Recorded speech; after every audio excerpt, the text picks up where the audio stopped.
Hey guys, আসসালামু আলাইকুম। আপনারা সবাই কেমন আছেন? আশা করি ভালো আছেন। আমিও অনেক ভালো আছি। তো আজকে আমি এলাম একটা ছোট্ট মোট্ট একটা বার্থডে পার্টিতে। তো বার্থডেটা ছিল আমার হোসেন বিয়ার একমাত্র ছেলে, নাম তার শামীম আহমেদ।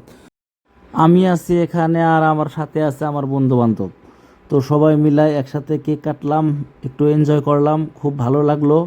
তো আপনারা তো সবসময় আমার পাশে থাকেন, সাপোর্ট করেন আমাকে সবসময়। তো আশা করছি আর সামনেও আমাকে সবসময় সাপোর্ট করে যাবেন। তার জন্মদিন, সবাই ছেলেটার জন্য দোয়া করবেন আপনারা, ঠিক আছে? সবাই ভালো থাকবেন, সুস্থ থাকবেন, সবাই ছেলেটার জন্য দোয়া করবেন।